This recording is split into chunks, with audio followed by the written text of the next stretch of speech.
You were writing all through this time, short stories and stuff. What were you reading?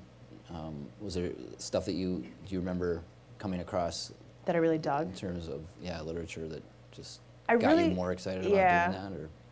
Some of them I read in high school that I was really into, like, female black authors for a second, but I didn't have the sense to think maybe I like, writing from a marginalized community. I just thought, man, these black ladies really know how to write. Like who? I liked Zora Neale Hurston, Their Eyes Were Watching God, and Beloved by Toni Morrison.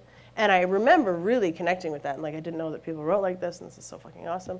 And I did not tend to like black male authors for whatever reason. I never got into them as much, but I liked that set. And then maybe when I turned 18 or so, I started to read creative nonfiction, which is what I write now.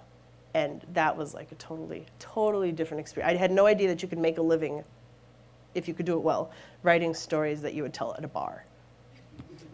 And that was pretty exciting. What was? Do you remember who you first were reading that was? All of them were named David. There was David Sedaris, was the first one. David Rakoff. Dave Eggers, who I have, like, he's starting to get creeped out, like, by the letters. And then Infinite Jest, Foster Wallace, thank you. I liked some of his collections as well. And I'm missing one. I always say I have 5 favorite Daves, and then I can never remember what my thumb is, so there's one more, but I'll remember as soon as we're done. Okay. Or if at any point in the conversation. I'll scream his last name. So you graduated from high school, and then you came to this incredible institution here.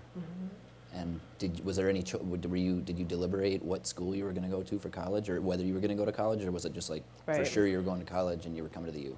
It was for sure I was going to college. Like, education had been a really huge deal in my family. Really huge deal. Like, you didn't have a choice whether you were going to go to college? Like, it was, like, on my mom's side of the family, the New York Puerto Rican side, one of her relatives started the Puerto Rican Bar Association of, like, Puerto Rican lawyers. It was harder to become involved in a profession as a Puerto Rican. And he made this pledge to every woman in the family that if you can't go to college, I will help you. But then you have to, pass it. So it was like this really sacred thing, higher education, in my family. So it was like I didn't have a choice, but it was all that, with all the fervor of a family to whom that had been, made available to in recent generations and stuff. I did not know I was going to go to the U. I wanted to go to Columbia, and I just got psyched out. The New York City thing? I don't know if that's a good thing to say to you.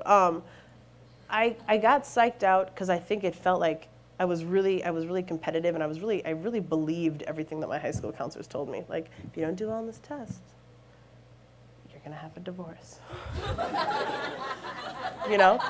And so I just thought, unless I ace everything, like,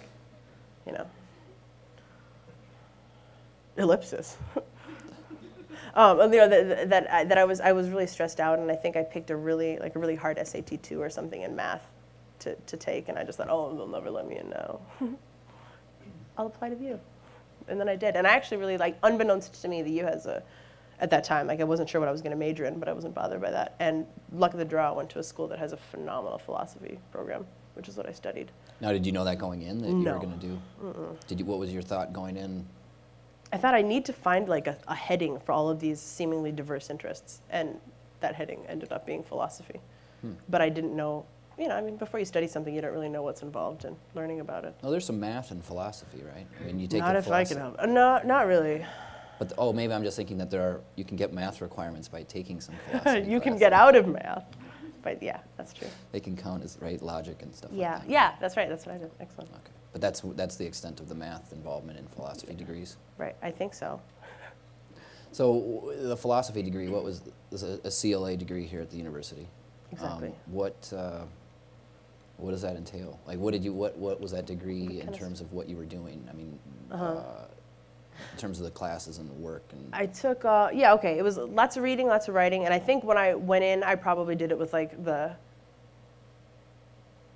I treated it very aggressively, and sometimes when I look back on that, I regret it, because I think I did it gracelessly. That I went in and I thought that I was really good at this I thought that I'm really good at thinking. I have a great capacity for critical analysis. I was good at understanding how arguments worked, and if there were holes, then putting my finger on them. And so I remember I'd gone into an ethics class, and I thought, okay, well, here's our text. We're reading the Leviathan or something by Hobbes, and I can sketch this argument out, and I can see where the holes are. And I stood up and I did just that, and when I object to this point, and I think that this premise is faulty, and moreover, this isn't entailed. And the teacher just very gracefully pointed out that he was dead, and so he couldn't defend himself, and that the most effective way to read philosophy wasn't to try to go in and take a bic to the kindling beneath every argument. Like, the most effective way would be to reinforce their argument with all of your philosophical prowess, and then analyze it. Do everything you can for them. Give them every benefit of every doubt, and then see how the story holds. And I think I was so eager to be a hotshot that for the first couple years of my education, I was really graceless. But I don't. Philosophy has changed my life. I wouldn't regret it for a second. Wow. Yeah. And so it was during the college time that you started finally getting into music and doing. Finally, God, yeah. I'm just teasing myself.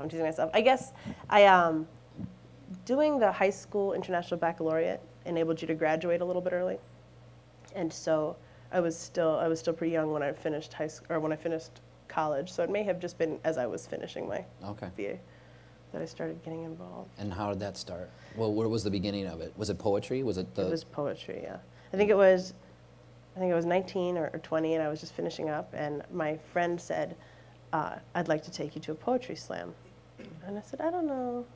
Like, to perform or just to go see it? Just to go see. Yeah. And I went, and it was okay, and there was some performers that were really good and some performers I totally didn't care for. And, but I like the idea of competitive, accessible poetry. And she said, well, I think you should write one. I said, okay, maybe. So I did go home, and I had a rum and Coke or something, and I wrote a poem. And then she came into my bedroom a few days later and said, so did you write that poem? And I said, yeah. And she said, you should do it. I said, right now? And she said, yeah. And then unbeknownst to me, she had a dictaphone like in the waistband of her jeans. And so I did the poem, and then she was like, gotcha, and then played it, and I was like, what the fuck? And then she called this rapper who lived around and played it for him, and I was mortified. And yeah, and so that was how that started, was that she'd recorded me secretly and then played it for this guy named Yoni, who was trying to start a hip hop band.